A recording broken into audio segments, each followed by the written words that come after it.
Hey butterflies, welcome back to another episode on my channel. Today's episode is going to be a little bit different. I haven't done one of these in a long time with you guys, and that's obviously sit down and chit chat a little, kind of talk about life, if you know what I mean. Life has happened for me, definitely, most definitely. A lot of you guys have been asking me to shoot mommy videos, how my schedule has changed, how life has changed, you know what I mean? So yeah, so we're just gonna go ahead and jump right into it. There's a couple of questions and things I'm gonna be breaking it down throughout the video. So yeah, I hope you guys stick around to watch the rest of this video, and make sure you guys comment, like, and subscribe. I brought myself a little snack because I don't know, I was just a little hungry, so I got a little hot Cheeto Puffs with some chamoy and my agua.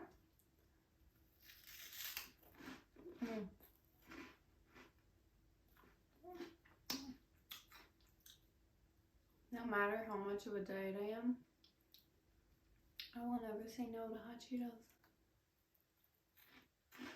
Here we go. Let me just get one more.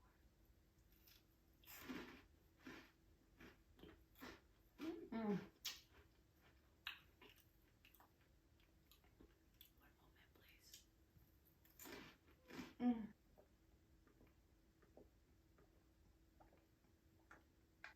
Okay.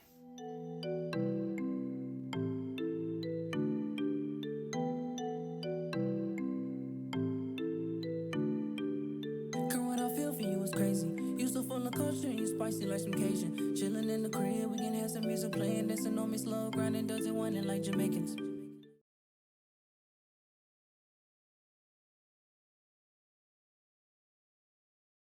I do share a lot on my social media, if you guys follow me on my Instagram, but there's certain things that I don't share. Point being, I don't like being seen as weak, and that's always been a pet peeve of mine, is I don't like feeling weak or pity from anyone. So I'm just not that type of person to really express my emotions for the whole world to see in that way, I'm more of a keep it a bad B profile, no emotions, F everyone, I don't care. But I'm low-key a sensitive ass bitch. But you guys just don't see that side of me, because I don't let you guys see that side of me, because why would I want to show me at my weakest point, And it's not a pride thing. It's not saying I'm better or I'm stronger because I don't show my emotions. No, it's just how I am built to be and how I'm made to be, and that's how I choose to be as a person. I don't know, I feel like on this one it's a little difficult to say how I'm feeling. I guess you can say I'm happy, but I'm not happy as I used to be, in a sense. You know what I mean?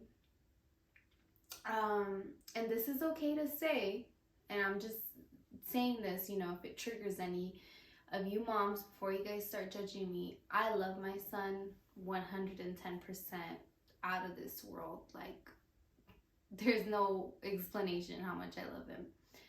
But I love myself too. Giving birth and going through that experience changes you as a person, changes you mentally, emotionally, and physically. Mentally, during my pregnancy, I was there.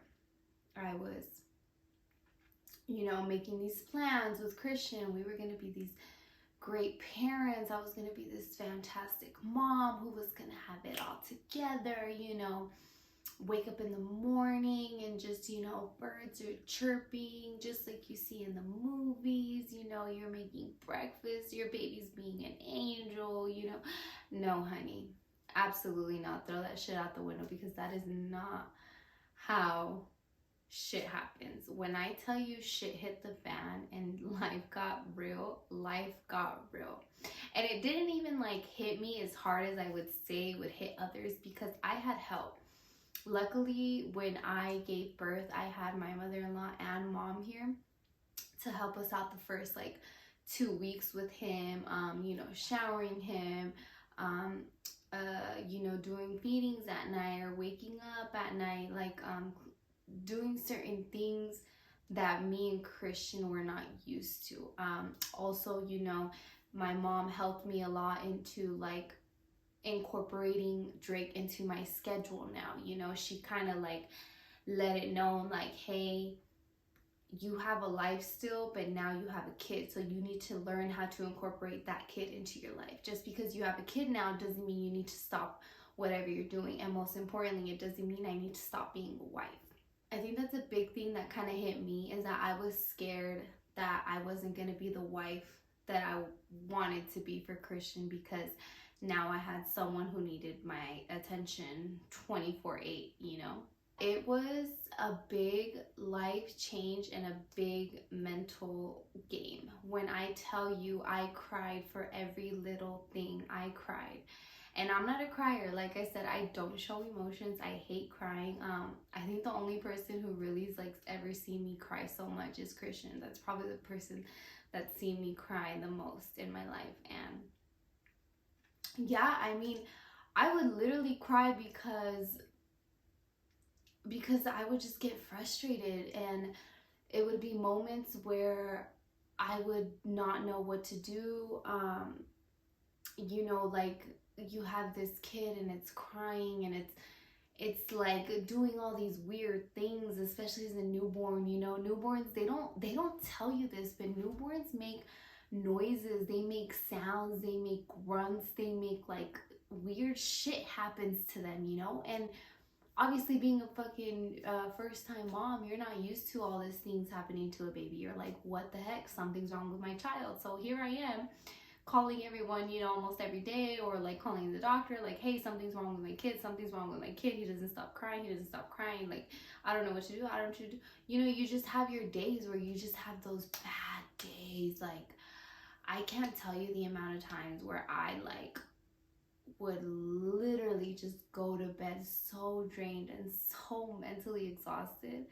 I would lie beside the bed and I would talk to Drake as if he were listening to me, and I would say, hey, I know I'm such a horrible mother and I'm so sorry, but I will try again tomorrow. Like, I don't know, I felt like I had to explain myself to him, if that makes sense. I know, you know, that's a newborn baby, probably has no idea what I'm saying, or who knows, he probably understood me, but I swear in that moment, I just felt complete like disappointment in myself, disappointment in the person that I was. I feel like in those 2 weeks when Drake came home, it was kind of like a reality check. Like, you know, we see on Instagram, we see on movies, we see on YouTube that all these girls have it together. All these girls, you know, have it made to where if they have a kid to them, it makes no changes in their life. You know, they go out, they still do. But I feel like those girls are hiding something, and it's all for the front. Like a lot of these social media people, like, or it just people in general on social media, like I said, even myself, we don't show you the full picture 100% at the time. I don't have cameras on me 100% of the time, so how do you know what I'm dealing with, you know? All you guys see is me as a person through a screen, same as other people, you know? So yeah, so I'm just here to tell you guys, like, bullshit. I call bullshit on all that, because there is no way that a kid does not change your life. And maybe for people who have nannies and help from other people, but when you're talking about someone who lives alone like me, like traveling, and all these military spouses, how they just move from place to place to place, you don't have your family with you 24/7, you're actually on your own. Like, this is all you all the time. I feel happy because I have him now and I have my family, but I do miss the person that I used to be, obviously, and that's okay. It's okay, because I feel like it's okay to miss that person that I used to be, but I'm so much content with the woman that I am now, because I don't know, I just feel like I can do so much better. I feel like Superwoman. Like, bitch, I am not a morning person. Let me tell you that. Let me start off with that. I am not a morning person. And ever since Drake came into my life, it's just, that's who I am now, you know? And it's helped me better my life. I can't lie. Drake's helped me better my life because now I wake up more early, which means I have more hours to do stuff in the day. I have more things to do, and he motivates me every day. You know, I wake up because I look at this little kid and I'm like, today I'm gonna wake up because I want to better myself, because I want him to be proud of the mom that I am, you know, one day. So yeah, I'm okay. I'm handling everything well.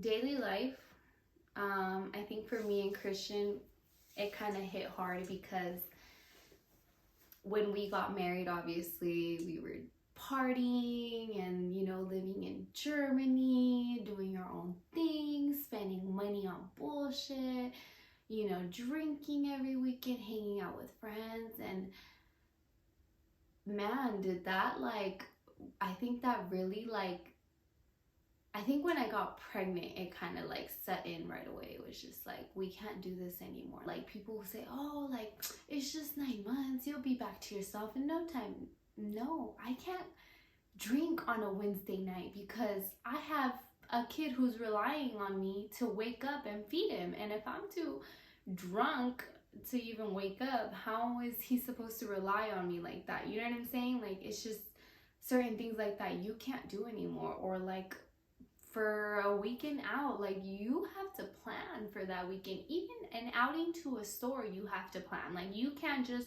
run down to the gas station no more. You have to take a baby with you. That means you have to get the car seat ready. That means you have to take a diaper bag just in case anything happens. Or, you know, if he's being fussy, that means you have to take his favorite toy. Or right now, you know, Drake is in the middle of teething. That means I have teething toys up the ass everywhere. I have teething gel. Oh my God, it is just crazy the way Drake fits into our lives now. But we do have Drake on like a good sleeping, eating schedule, stuff like that, but it's not so strict to where you say, oh, at 2 p.m. exactly he needs to be down. No, it's kind of more like between 2 and 3 he takes a nap, and then between like 5 or 6 he'll wake up and eat, or like, you know what I mean? Like, it's kind of like that type of schedule. And you know, me and Christian, we kind of struggled at the beginning to kind of me and him get on the same schedule, because he didn't know what kind of schedule I had him on, because obviously Christian had to go back to work, meaning now I'm alone with the baby. So I have him like on a schedule, like I'm the one putting this together. My biggest advice, if you know you are with your partner and you are doing this with someone, you know, communication is the biggest key. Update each other on the kid, you know, like, hey, today Drake didn't poop, or, you know, I know these are really like weird conversations that, you know, it's just so funny to me that we sit in bed and talk about our kids' poop of the day, you know what I'm saying? But it's just conversations that honestly really do make a difference. Now, incorporating his schedule into our schedule is a little tricky.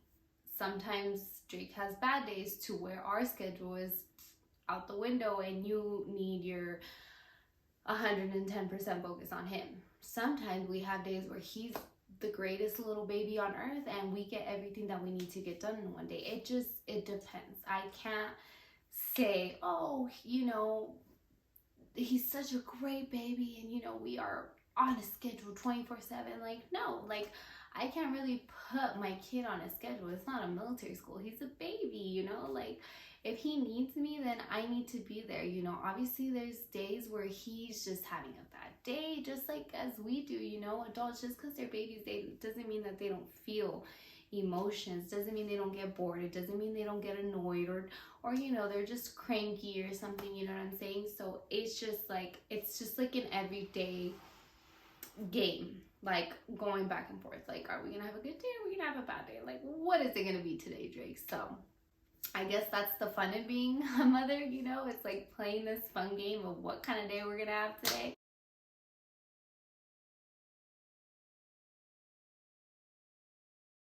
This is how usually our day goes. Drake usually wakes up around 7:30 in the morning. So it's from 7 to 7:30 in the morning we wake up. First things first, we change his diaper. And I usually let him play a little bit, kind of wake up, get out of the little, you know, morning vibes. And then once I start seeing that he's a little fussy, starting to kind of like, get a little annoyed or irritated, then it's my cue that it's like, okay, now it's time to feed him. I'll feed him, and then I'll let him play another hour, hour and a half. And then I'll put him down for his next nap. During his nap, I will work out or clean downstairs or clean up anything that I need to clean up at the house. Let's say, we left a mess last night, or like sometimes at night, me and Christian just like want to watch TV. We don't really want to clean or anything. I'll do everything that I need to do during that time. Depending on how long he sleeps, that usually gives me time to do some things in the morning. After that, he usually wakes up around around noon, 1 p.m. No, sorry. After that, he'll wake up like usually around like 10:30 in the morning, maybe 11 sometimes. He'll wake up and he'll eat right away. We'll change his diaper, and then it's playtime. And then in that time, I usually get stuff done if I can, if he's okay by himself, playing by himself. But if he's not by himself and he's not okay, then I have to drop everything, obviously, and take care of him. So I drop everything, and all attention's on him. Like I said, I have my good days where he's fine by himself. I get to still get things done while he's awake. Sometimes I have my bad days where he needs my full attention. But word of advice, get yourself a baby carrier, because that thing is handy. Just prop that baby on there and you are good to go. He'll usually go back down for another nap like around 1 or 2 p.m. And then after that, that's usually his long nap, because like midday, it's usually his long nap. And he'll usually wake up like around 4 or 5 p.m. So he'll sleep like around 3. Today I actually slept 4 hours. So it's always like a really long midday nap, which is fine, because it actually gives me way more time to do other things like shower or make dinner, or if like I didn't have time to work out in the morning, then I'll work out then, so it's just like the way I incorporate him into my schedule. It's kind of like, as long as he gives me breaks, then those breaks are taking advantage of. Usually after he wakes up after that nap, we'll have one more feeding, and then we'll play with him, and then after that, it's just time for bed. And word of advice too, for all you parents, get your kid to bed by 8. If you have your kid staying up with you till 10, 11, midnight, p.m., like, they're not really getting the growth and rest that they need for their brain.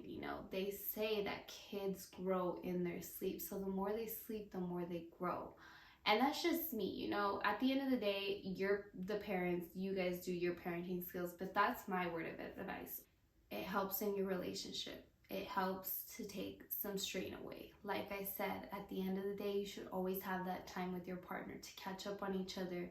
And, because you lose that, especially with kids, you lose that sight, like you're dealing with this kid 24/7, that you forget to deal with your partner. You forget to have that intimate moment or those conversations with them, or just like simply just hanging out with each other, So that was always my biggest thing. Like, I promised myself, I said, as even if I have to train this kid every day to go to sleep at 8, I will. And luckily, thank God, Drake has been such a great baby that he is always out the latest by 9. So that gives me and Christian time to reconnect, hang out, we'll watch movies. Sometimes, we'll just crack a bottle of wine just to kind of wind down a little bit, talk about like our day and stuff.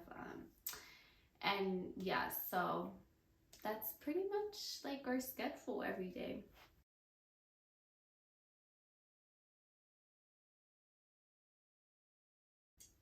How's my relationship doing?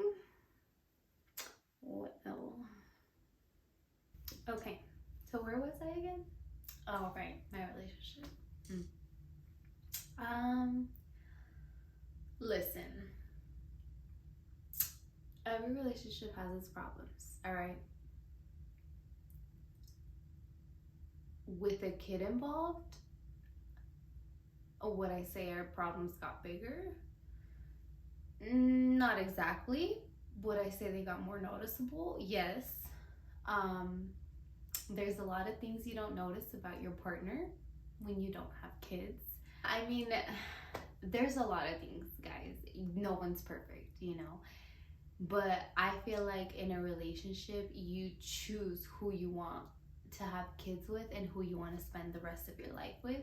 So I already made a choice to spend the rest of my life with this guy. And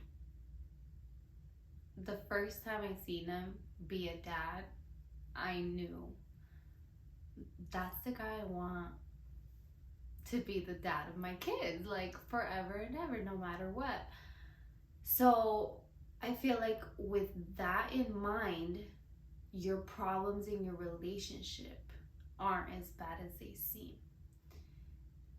There's a lot of divorces that happen because of kids. If you guys look into it, kids cause problems. Kids are stressful. They test you. You have to have a lot of patience. So obviously it's gonna bring problems into a fucking relationship, especially a marriage, bro, because there's really no way out. You know, if you're like me, there's no way out. Like, we Catholics, we don't believe in divorce, honey. So our relationship definitely changed 100%. 100%. It definitely changed. But at the same time, I feel like we got closer in a sense where we are getting to know each other even a little more better. You know, you never know a person completely because people change. You know, you always change throughout life, and certain things in life I feel like make you change too. You know, certain experiences. Obviously, having a kid is a big experience, you know. He's a good dad. He's a great dad. I love him for that. Hell yeah, I do. I love him, and I love him for being my husband. Do we have our problems? Yes. Do we fight? Of course. Every relationship fights. And I feel like our relationship is healthy to where we can fight in a healthy way. Like, we fight, but we say things to each other that we're feeling. We never disrespect each other.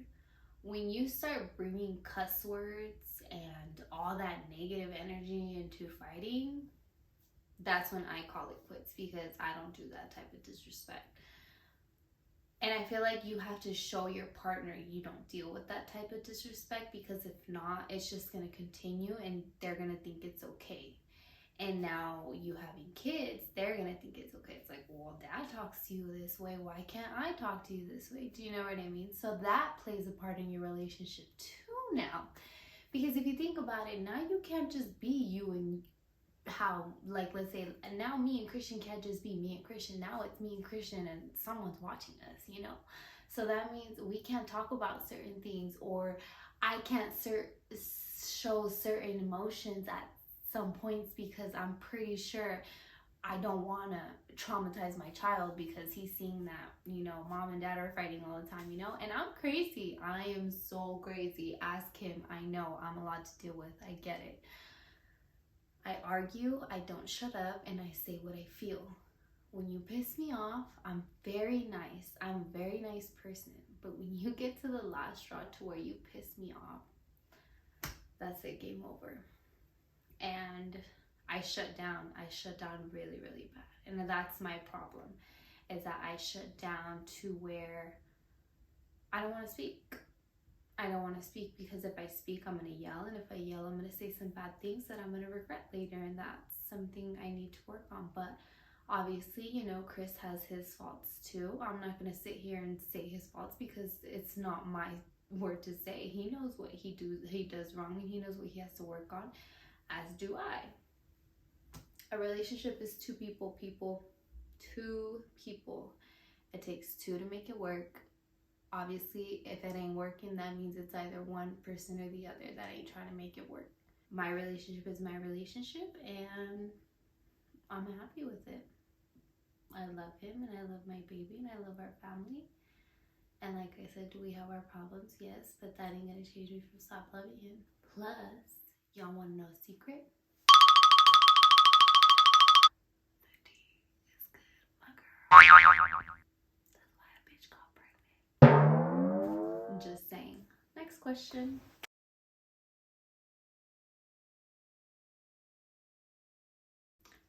Do I want more kids? Um, I don't know.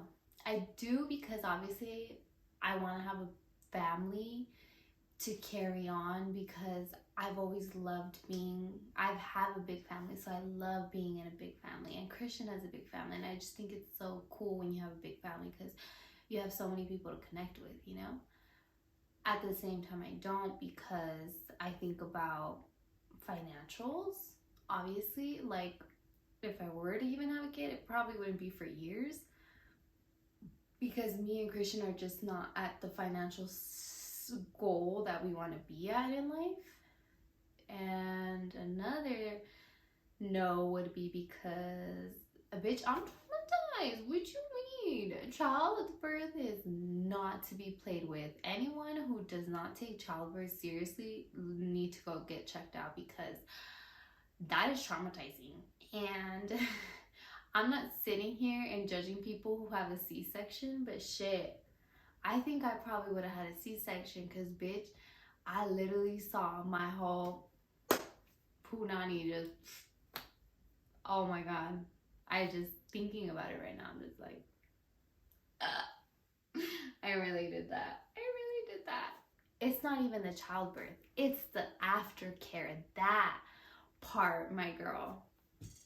If I could do childbirth without the aftercare, I would do it because those 40 days I had to spend in this house literally squirting myself because I couldn't wipe down there, you know, freaking walking like an old lady everywhere. Like, oh my God. I think that was probably the most mentally and emotionally draining part of my like whole experience during that. I hated it. I hated it. And then Mexicans, they're like, oh, son 40 días, es una cuarentena. So that's 40 days. You ain't going out.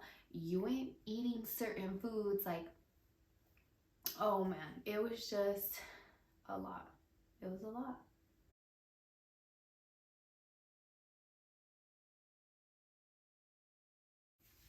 Coming home from the hospital, it's a mental game. Like you're fucking like I said, Mexicans here, they just want to just keep you in this house locked up. So here I am, like my mom's bringing me breakfast in the morning, and because I'm breastfeeding too, I can't eat certain foods and I have to eat certain foods to produce milk, but then I can't eat certain foods because my milk now is making my kid sick because my kid has colic and he's lactose intolerant, or you know what I'm saying? Like all this like came into my life at once and just smacked me. Like, oh my God, like I couldn't eat pork, I couldn't eat chile, I couldn't eat lemon, I couldn't drink milk, I couldn't have caffeine, I couldn't have anything with cheese, anything with dairy. Dairy was completely knocked off.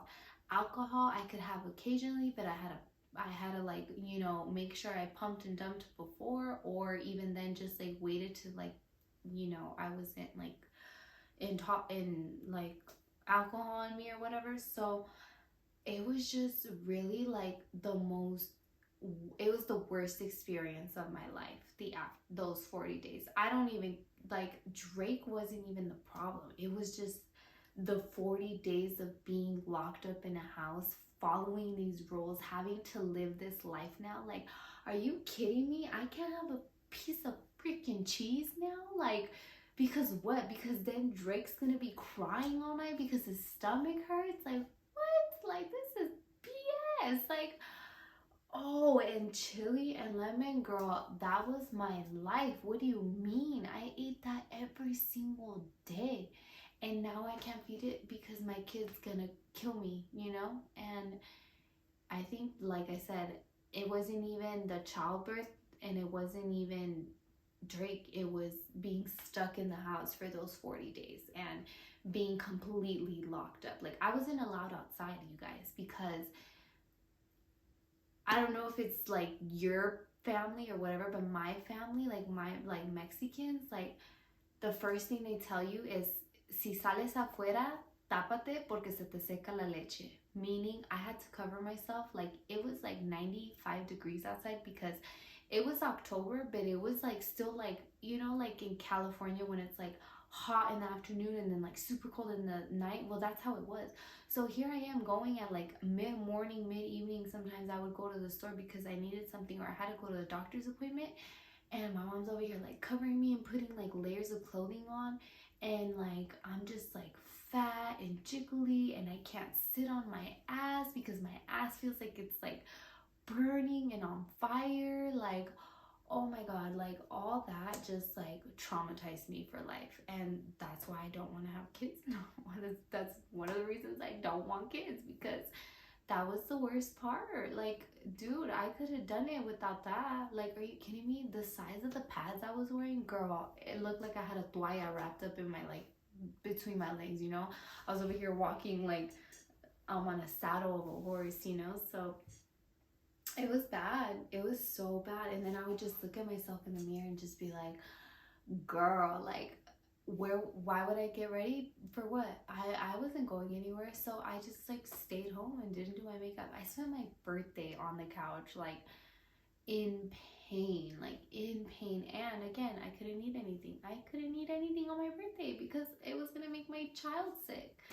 It was the most worst time of my life. Like, I did not feel like myself, and crying every day, and just like, oh my god, like, judge me and sit here and be like, girl, you didn't have to stay locked up in your house. I know I didn't have to, but for the sake of how I grew up, I believe in things like that. Like, I do believe that, you know, if you do expose yourself and you're breastfeeding, your milk can dry up because it's cold. Like, the cold weather hits your back.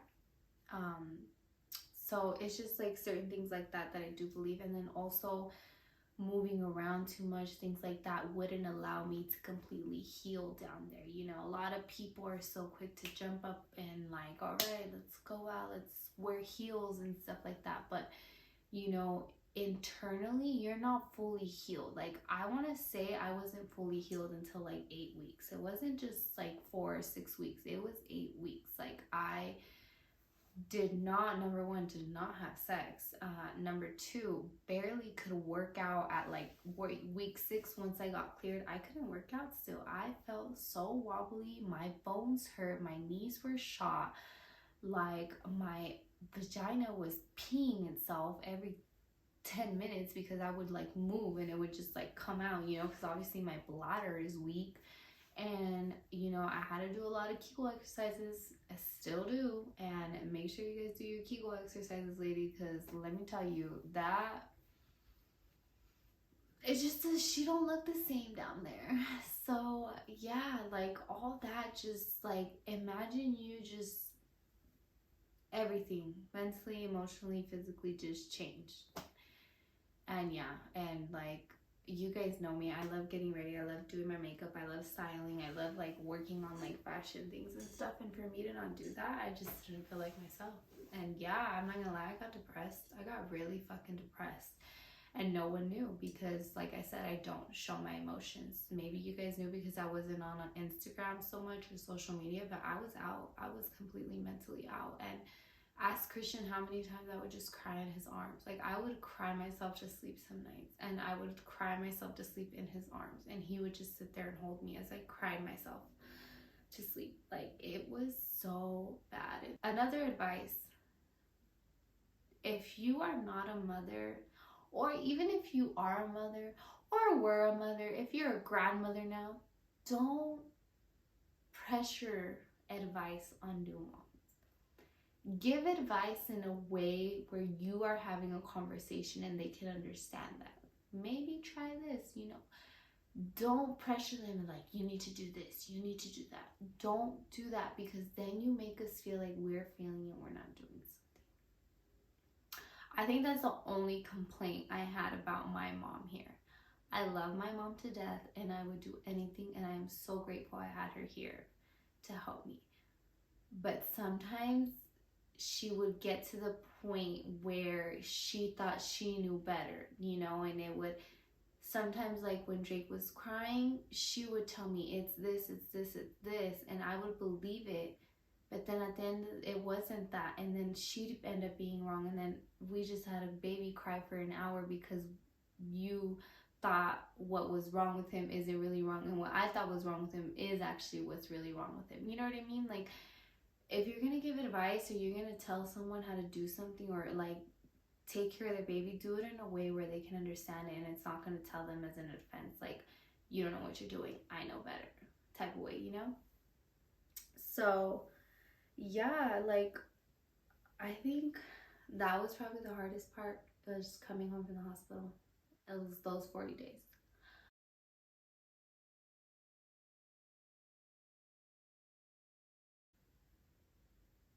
I feel so much better now at the point that I am. Right now in my life, I would say I'm starting to feel like myself again. I'm finally getting back to a body weight to where I'm comfortable enough to have confidence to go out.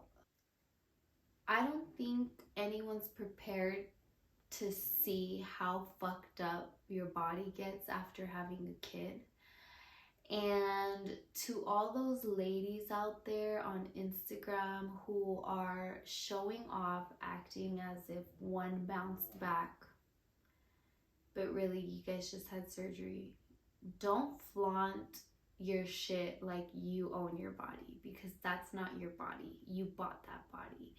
And you are just filling our minds up with these ideas, and you guys are making us feel like we made a mistake in having a kid because now our body is fucked up forever. That's how you guys make us feel with those posts. So this is just to all those girls who do that. Any moms out there know that it is so difficult to bounce back to your old body, especially if you are naturally big boned or just have a natural body that is not small waisted, you know? Like, I do not have a perfect body.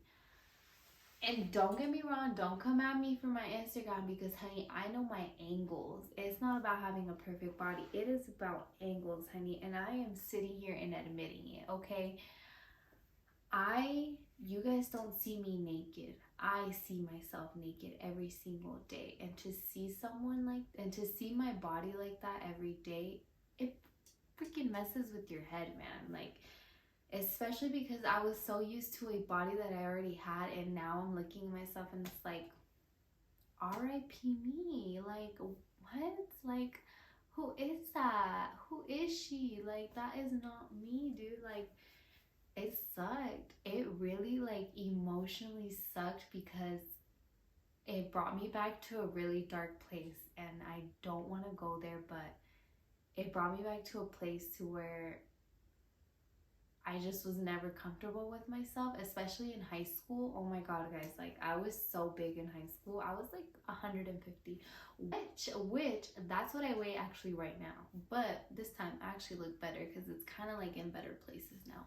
But still, um yeah, so body changes and body dysmorphia is very true, because I've seen it to where I look at myself back in pictures now, and now that I have the body that I have now, and then I look at pictures that I took before that happened, I'm like, dang, I would say I was fat there, or I would say I didn't have a perfect body, and dude, my body was banging. And then now I look at myself and I'm like, I didn't appreciate that. Like, wow, like, body dysmorphia is legit real.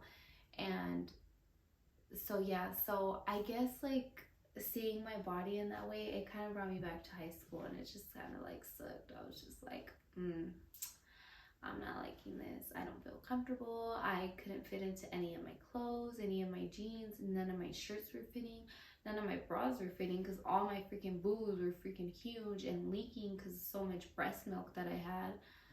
That was another thing. My back fat was like showing. Like, my ass was completely gone and drooped out. Like, it wasn't even gone. I actually gained like weight in my ass. Like, I actually have an ass now, but it was just really droopy, really, like, not pretty, if that makes sense. So yeah.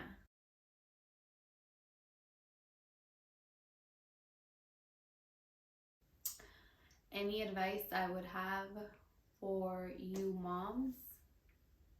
I mean, I feel like I've been giving you guys advice throughout this whole video, but if you would have to ask me, I would say definitely get yourself some mom friends because you're gonna need them. Because bitch, we all need some help and some advice. When you come home from the hospital, definitely take yourself in first. Don't worry about the rest. If you need help, always reach out to someone. If you don't have anyone, I'm here. I'm a FaceTime away. You can text me, we can call, whatever. Just don't go through it by yourself because that's probably the worst thing that you could do. And take your time, sis. Don't rush yourself to get back on it and jump the horse, you know? Just also another thing I should say is get off social media during that time.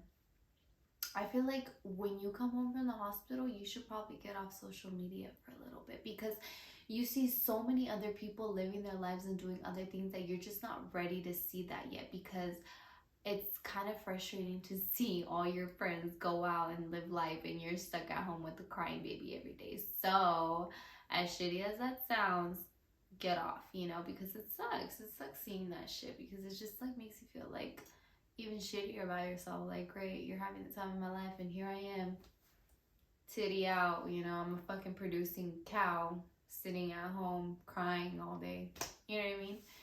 And I feel like getting off social media, you know, it could help you bond a little more with your baby. Like, I feel like that's one thing I should have done. I should have gotten off social media. Even though I wasn't posting myself, I could have just logged off, because even just the habit of just going on there and checking stories and just scrolling and just, you know, yeah, so that would be a really big piece of advice to you guys. I hope you guys enjoyed this video as much as I liked making it. I always like talking to you guys because I feel like I could just like chill and, you know, vibe out for a minute, kind of let things out a little bit. Yeah, so I hope you guys enjoyed this video. If you guys did, please give it a thumbs up, subscribe to my channel, please. I'm trying to get my subscribers up, guys, so please share this video. Any moms out there, anyone who wants to talk postpartum, what's up? If you guys want, you know, more questions, or you know, maybe like a mommy video, a mommy vlog, a day in the life, I don't know, things like that, shoot me some ideas, you know, let me know in the comments down below. But yeah, I mean, I'm gonna go to bed because it is actually past my bedtime, girl. It is almost 10 o'clock. Mama don't do that no more. And to all you moms out there, you guys are doing an amazing job, especially you single moms. Y'all are top tier. Anyways, butterflies, I am out for tonight, and I will see you guys on my next You so full of episode. culture, you spicy like some Cajun. Bye, guys. Chilling in the crib, we can have some music playing, dancing on me slow, grinding, does it whining like Jamaicans.